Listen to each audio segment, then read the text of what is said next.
नमस्कार, मैं हूं मृत्युंजय कुमार झा और कमोडिटी सुपरफास्ट में आपका स्वागत है। सबसे पहले बात करते हैं कि इस वक्त कहां पर हलचल हो रही है। पहली खबर गोल्ड को लेकर, गोल्ड की कीमतें दबाव में आ गई हैं एक बार फिर से और एमसीएक्स पर सोने का भाव 50,100 रुपए तक फिसल गया है और करीब 200 रुपए तक की गिरावट दिखी है गोल्ड में। अंतर्राष्ट्रीय बाजार में गोल्ड के दाम $1875 प्रति औंस के नीचे हैं और कोरोना के नए अवतार से मार्केट में चिंता बढ़ी है, उसका इम्पैक्ट हम देख पा रहे हैं। इसके अलावा चांदी में भी भारी उठापटक का माहौल बना हुआ है। एमसीएक्स पर चांदी का भाव 68,000 रुपए तक फिसला है। फिलहाल चांदी में 1,000 रुपए तक की गिरावट है। दिन के ऊपरी स्तरों से 2,000 रुपए तक भाव फिसल चुका है और अंतर्राष्ट्रीय बाजार में दाम $26 तक टूटे हैं। इसके अलावा क्रूड में फिर से गिरावट बढ़ गई है और ब्रेंट क्रूड का भाव $50 के नीचे है।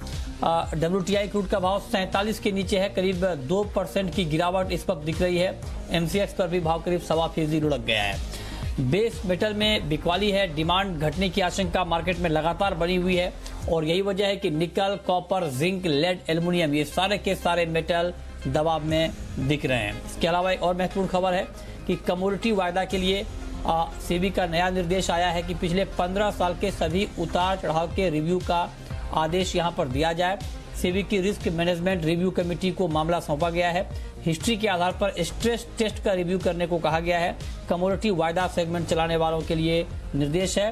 क्रूड में नेगेटिव सेटलमेंट से रिस्क मैनेजमेंट पर सवाल उठे थे, वैकल्पिक रिस्क मैनेजमेंट को कहा गया था। तो ये 5 खबरें इस वक्त की।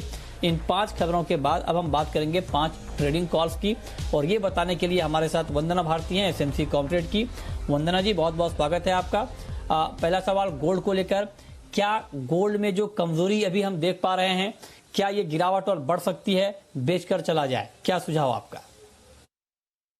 जी मृत्युंजय जी, जिस तरीके से अभी पैनिक है, ये आपने जैसा बताया कि कोरोना के नए अवतार को लेके, तो वहाँ एक पैनिक आ रहा है एक उछाल के बाद और मेरे ख्याल से 50,000 से नीचे तक भी यहाँ पे गोल्ड जो है वो जा सकता है। करीब 50,215 के करीब यहाँ पे सेलिंग करना चाहिए, 49,900 का टारगेट रखना चाहिए। स्टॉप लॉस मुझे लग रहा है कि 50,350 से लेके 50,375 तक लगा के चलें और मुझे लग रहा है कि ये भाव जो है वो जल्दी ही देखने को मिल सकते हैं यहाँ पे। अच्छा, ठीक है। तो ये राय आपकी गोल्ड के ऊपर है। सिल्वर में क्या करें वंदना जी? क्या आपको लगता है कि चांदी में अभी शॉर्ट करने का ही मौका है, बेचकर चला जाए इंट्राडे के लिए? जी मृत्युंजय जी, कल का भी अगर कैंडल देखें वहाँ पे तो एक हायर साइड गई और वहाँ पे टिक नहीं पाई बहुत हायर साइड पे चांदी और वहाँ से लगातार हम लोग थोड़ा-सा करेक्ट होते हुए देख रहे हैं। मुझे लग रहा है कि यहाँ पे भी बिकवाली करने की ही यहाँ पे सलाह देनी चाहिए। 68,115 के करीब यहाँ पे मुझे लग रहा है कि बिकवाली करना चाहिए। एक बार मुझे लग रहा है कि 67,400 तक प्राइसेज़ आ सकते हैं। स्टॉप लॉस यहाँ पे 68,415 रुपीज़ का लगाना चाहिए और मुझे लग रहा है कि गोल्ड और बेस मेटल दोनों की जो गिरावट है, इसके साथ-साथ मुझे लग रहा है कि चांदी में भी जो गिरावट है, वो थोड़ी-सी यहाँ पे डीप हो सकती है। ठीक है। इसके अलावा वंदना जी, कॉपर का मार्केट आपको कैसा लग रहा है? क्योंकि मेटल के भी सारे काउंटर दबाव में है, प्रेशर में है, तो ऐसे में आपको लगता है कि कॉपर में भी अभी अगर जो ट्रेड करना चाह रहे हैं उनके लिए बेचकर चलना ही ठीक रहेगा? जी मृत्युंजय जी, कल से ही अगर आप देखें शुरुआत तो जैसे कि यूएई का इंटरनेशनल बॉर्डर वो क्लोज़ किया गया, टर्की का क्लोज़ हुआ, यूके से न्यूज़ जो है वो भी यहाँ पे नेगेटिव आ रहे हैं।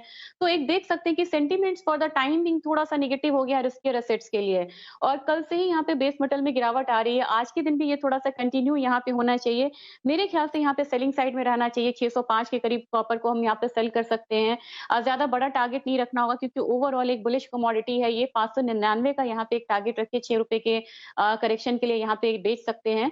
स्टॉप लॉस यहाँ पे क्रिएट करना होगा ₹608 का। अच्छा, ठीक है। अच्छा, एग्री मार्केट को अगर देखें वंदना जी, तो मस्टर्ड में क्या अभी आपको बाइंग की गुंजाइश दिख रही है? खरीद कर चलना चाहिए। आज करीब 1.5% की तेजी है मस्टर्ड में। क्या इस लेवल पे बाइंग करना ठीक रहेगा? बिल्कुल सही कहा आपने। मुझे लग रहा है कि कल के एक पैनिक सेलिंग के बाद कुछ जो एग्री काउंटर्स है वहाँ पे हम लोग रिबाउंड आते हुए यहाँ पे देख रहे हैं और इसमें ऑयल सीड्स सबसे पहले यहाँ पे मुझे लग रहा है। मेरे ख्याल से मस्टर्ड को बाय करना चाहिए। मुझे लग रहा है कि 5,555 के करीब एक बाइंग जो है वो यहाँ पे बनती है और 5600 तक का भी एक छोटा टारगेट लेके चले क्योंकि मार्केट थोड़ी-सी वोलेटाइल है और क्रिसमस भी है। तो एक शॉर्ट ट्रेडिंग वीक है ये। तो 5610 का 5600 का यहाँ पे टारगेट रख के स्टॉप लॉस इसके लिए लगाएँ ₹5520 का। ठीक है। इसके अलावा टर्मरिक का काउंटर अभी आपको कैसा दिख रहा है? टर्मरिक में क्या किया जाए? टर्मरिक में मृत्युंजय जी एक अच्छा रिबाउंड आया है और हो सकता है कि यहाँ पे थोड़ा-सा यहाँ पे मौसम का भी इसका विंटर डिमांड का इम्पैक्ट यहाँ पे आ रहा है। 5740 पे मैं यहाँ पे बाइंग रिकमेंड करना चाहूँगी। मुझे लग रहा है कि 5800 ईज़िली आना चाहिए।